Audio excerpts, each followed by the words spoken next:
Welcome to physics class.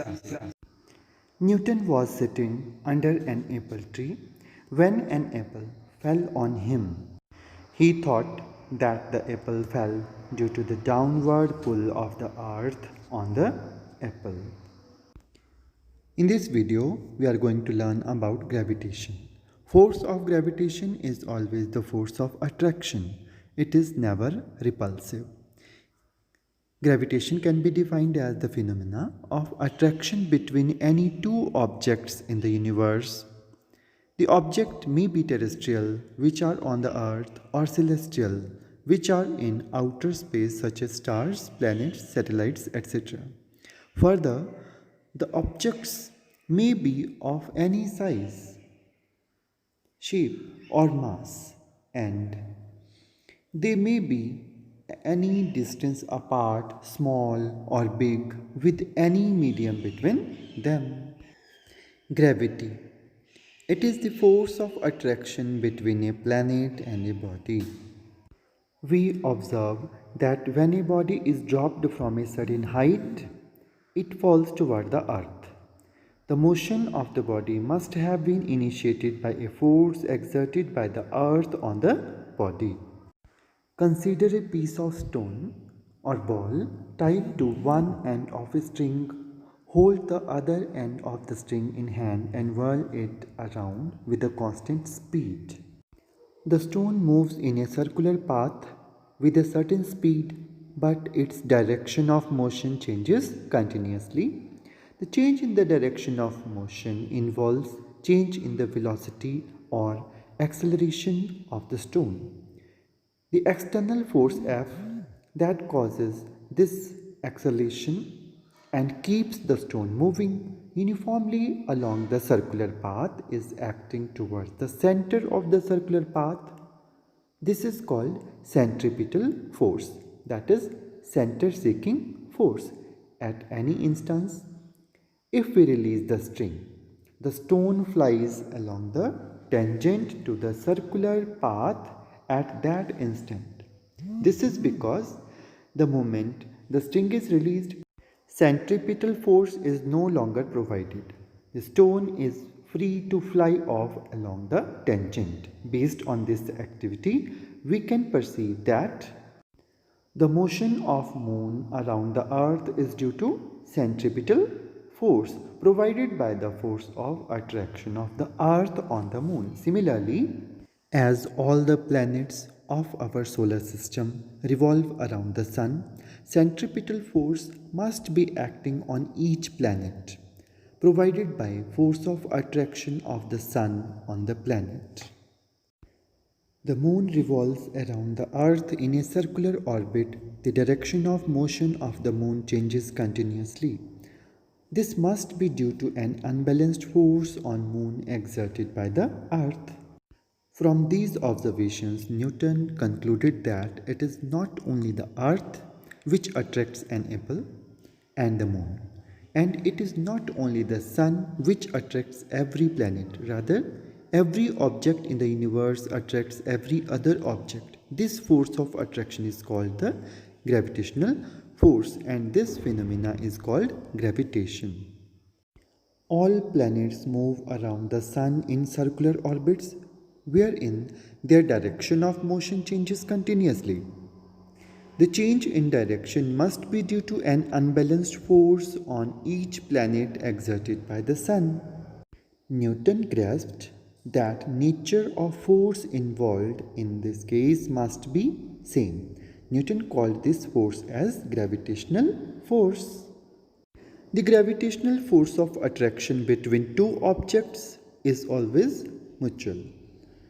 It means if the earth attracts an apple, the apple also attracts the earth toward it with an equal force.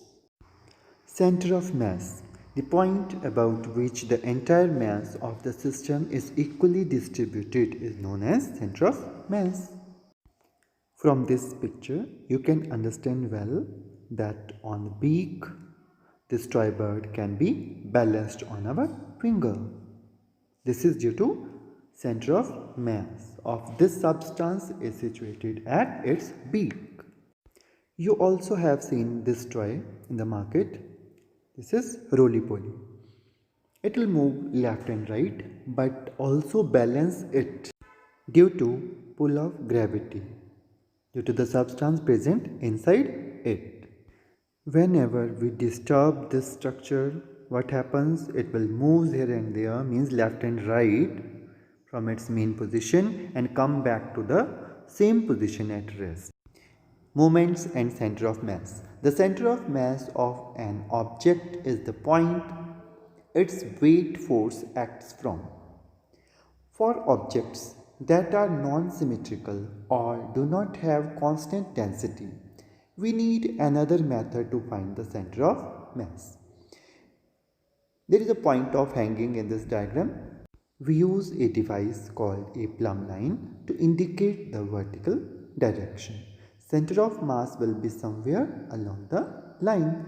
If we freely hang an object, the center of mass will always be vertically below the point on which we hang the object. Newton's law of gravitation is called universal law of gravitation because it is applicable to all the bodies having mass. These bodies may be terrestrial, which are on earth, or celestial in the outer space. Further, the bodies may be of any shape, size or mass, and they may be any distance apart, small or big, with any medium between them. Let us derive the formula for the force between the two objects. Consider two bodies A and B having masses m1 and m2 respectively. Let the distance between these bodies be r. These are two bodies A and B. A is having mass m1 and m2 is the mass of B. Both are separated by distance r. Both are attracted toward each other. According to law of gravitation, the force of gravitation between these bodies A and B is directly proportional to mass of the bodies. Expression F is directly proportional to masses are m1 and m2. m1, m2. Suppose this is equation 1. And inversely proportional to square of distance between them. 1 upon r square. Combining equations 1 and 2, we get m1 m2 upon r square. It will become g m1 m2 r square, where g is universal gravitational constant. It can be rearranged as g equal to f r square upon m1 m2. Now the units of universal gravitational constant g. For force, Newton, r square, meter square, because r is distance and the units for distance will be meter. m1 m2, two substances of masses m1 and m2, their units kg square. It can be rearranged as or written as Newton meter square kilogram inverse square. Value of g 6.67 into 10 raised to power minus 11 Newton meter square kilogram inverse square. Gravity is a phenomena where things with mass are brought towards each other. Newton described gravity as a force. As in the derivation, we understood about this formula or the relation F equal to G m1 m2 upon r square. There are two objects, small object having mass m1 and bigger object having mass m2. Both are attracted toward each other and they are separated by a distance r. The force F is exerted on mass m1 towards mass m2. Mass m2 towards mass m1. The force F is weaker if the distance r is farther. If r is increased double times or two times, the force F becomes 4 times smaller on Earth. Earth's gravity affects all the objects. If m1 is Earth, then we call F affecting m2 as weight of m2. Gravity is not the only force. More than one force can affect an object. The object is accelerated according to the sum of the forces affecting it. Although Newtonian gravity has been superseded by the general relativity, it is still in use because it is simpler and gives sufficiently accurate results for the most applications. Importance of the universal law of gravitation.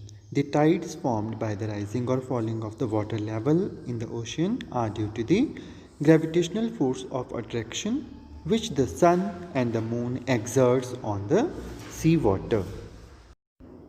The motion of moon around the earth is due to the centripetal force provided by the force of attraction of the earth on the moon.